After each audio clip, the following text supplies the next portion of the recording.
आपका हमारे new video में फिर से स्वागत है। आज का हमारा वीडियो होने वाला है कॉन्स्टिट्यूशन का एक इंपॉर्टेंट सवाल कि क्या पार्लियामेंट सुपीरियर है कि इंडियन कॉन्स्टिट्यूशन। ये सवाल कहां से आया, ये समझने के लिए हमें 1970 के भारत में जाना होगा, जहां पार्लियामेंट ने कॉन्स्टिट्यूशन अमेंडमेंट्स के थ्रू लैंड रिफॉर्म को जगह दिया और बहुत सारे सवाल पैदा हुए, जिसमें सबसे इंपॉर्टेंट सवाल ये था कि क्या पार्लियामेंट सब कुछ बदल सकता है कॉन्स्टिट्यूशन के अंदर। कल को गवर्नमेंट सारे फंडामेंटल राइट्स को खत्म कर देगी। यहाँ सुप्रीम कोर्ट के सामने 3 सवाल थे। पहला कि क्या पार्लियामेंट अब आर्टिकल 368 जिसमें इंडियन कॉन्स्टिट्यूशन में पार्लियामेंट को कॉन्स्टिट्यूशन अमेंडमेंट करने का पावर दिया गया है, उसके तहत वो कुछ भी अमेंड कर सकती है पार्लियामेंट के अंदर, या पार्लियामेंट के पास इतनी पावर है कि वो सब कुछ अमेंड कर सकती है कॉन्स्टिट्यूशन का। दूसरा, क्या फंडामेंटल राइट्स भी अमेंड किए जा सकते हैं, खत्म किए जा सकते हैं।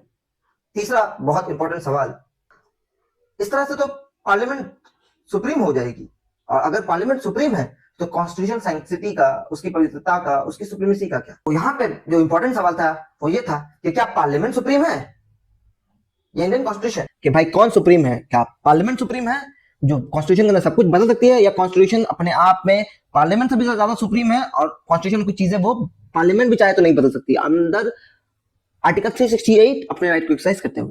तो सुप्रीम कोर्ट 13 जजेस बेंच में जवाब देती है कि पार्लियामेंट को राइट है अंडर आर्टिकल 368 अपने राइट्स को एक्सरसाइज करते हुए अमेंडमेंट करना कॉन्स्टिट्यूशन के अंदर, लेकिन वो हर कुछ कॉन्स्टिट्यूशन का नहीं बदल सकती। कुछ चीजें हैं जो उसके कैपेसिटी के बाहर है बदलना, तो वो क्या है और उसको क्या नाम दिया कॉन्स्टिट्यूशन ने उसको बेसिक स्ट्रक्चर का नाम दिया, यानी बुनियादी चीजें, उसका बेसिक ढांचा, जिसको पार्लियामेंट अंडर आर्टिकल 368 टच नहीं कर सकती। तो किन किन चीजों से मिलकर ये बेसिक स्ट्रक्चर बनता है, आइए जानते हैं। पहला चीज के सुप्रीमेसी ऑफ कॉन्स्टिट्यूशन रहेगा, कॉन्स्टिट्यूशन ही सुप्रीम है, मदर लॉ है। दूसरी चीज, इंडिया में रूल ऑफ लॉ रहेगा।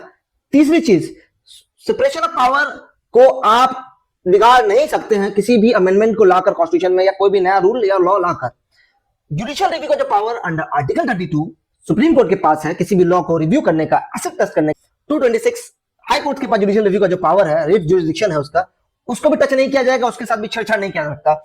सुप्रीम कोर्ट ने फंडामेंटल राइट्स के साथ छेड़छाड़ करने को भी रोका है। डेमोक्रेसी और सेकुलरिज्म इसके बेसिक स्ट्रक्चर का हिस्सा है। तो सेकुलरिज्म जो बाद में इंसर्ट किया गया, और अभी भी लोग कहते हैं कि सेकुलरिज्म इंडिया का पार्ट नहीं हो सकता क्योंकि India is not a secular country. इनका जवाब सुप्रीम कोर्ट देती कहती है कि भाई हाँ, इंडिया की रूह के अंदर, इसके कॉन्स्टिट्यूशन के रूह के अंदर सेकुलरिज्म है, और इंडिया का सेकुलरिज्म वर्ल्ड के सेकुलरिज्म से अलग है। इसको भी आप सेकुलरिज्म, द टर्म सेकुलरिज्म को भी आप छेड़छाड़ नहीं करेंगे। ये कुछ चीजें जो कहीं लिखी नहीं थी कॉन्स्टिट्यूशन के अंदर कैटेगोरिकली, बट सुप्रीम कोर्ट ने अपने जजमेंट के थ्रू जुडिशियल रिव्यू का इस्तेमाल करते हुए, जुडिशियल पावर का इस्तेमाल करते हुए इंटरप्रेट किया, एक कॉन्सेप्ट डेवलप किया जिसको हम आज की डेट में the concept of basic structure कहते हैं, जो हर स्टूडेंट के लिए जानना बेहद जरूरी है। तो इस डॉक्ट्रिन ने अंडर आर्टिकल 368 में जो राइट थे पार्लियामेंट के पास कॉन्स्टिट्यूशन में अमेंडमेंट करने का और कॉन्स्टिट्यूशन को बदलने का, उसको लिमिट में डाल दिया, एक लिमिट के अंदर डाल दिया, और टोटली पूरे कॉन्स्टिट्यूशन को चेंज करने से रोक दिया।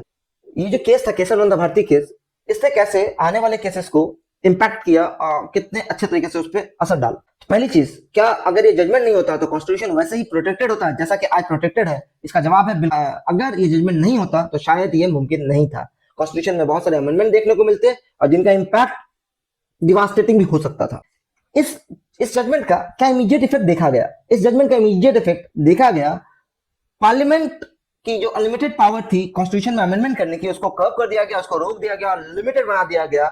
जुडिशरी को गार्डियन बना दिया गया इंडियन कॉन्स्टिट्यूशन का, और फंडामेंटल राइट्स को प्रोटेक्ट कर दिया गया। इसके साथ साथ सेकुलरिज्म जिसकी हम बात करते हैं आज के डेट में, इंडियन सेकुलरिज्म जो बहुत डिफरेंट है दुनिया से, उसको भी प्रोटेक्ट किया गया और उसको भी प्रोटेक्शन दी गई as an part of basic structure. लेकिन कैसे इसने इंडियन कॉन्स्टिट्यूशन को इंपैक्ट किया और कैसे आने वाले केसेस को रास्ता दिखाया, इसी जजमेंट को फॉलो करते हुए बहुत सारे केसेस का इंपैक्ट और रिजल्ट बदला गया। बहुत लैंडमार्क जजमेंट इसी डॉक्ट्रिन ऑफ बेसिक स्ट्रक्चर को फॉलो करते हुए आए हैं, जिसमें हम इंदिरा गांधी का एक जजमेंट देख सकते हैं। उसके अलावा मिनर्वा मिल्स का केस, चाहे वो वुमन राव का केस हो, एस आर बोमनी का केस हो, आर कोहले का केस हो, या फिर एल चंद्र कुमार का केस हो, ये सारे केसेस शहादत देते हैं कि हाँ, यहाँ डॉक्ट्रिन ऑफ बेसिक स्ट्रक्चर ने इन जजमेंट्स को सही रास्ता दिखाया। इस डॉक्ट्रिन ने डेमोक्रेसी को प्रोटेक्ट किया, ऑथोरिटेरियन रूल को लगने से बचाया हिंदुस्तान में, जुडिशरी को कॉन्स्टिट्यूशन का वॉचडॉग बना दिया। तो केशवानंद भारती ने यह प्रूव किया कि कॉन्स्टिट्यूशन सिर्फ लॉ नहीं बल्कि देश की आत्मा है। अगर आपको हमारा वीडियो पसंद आया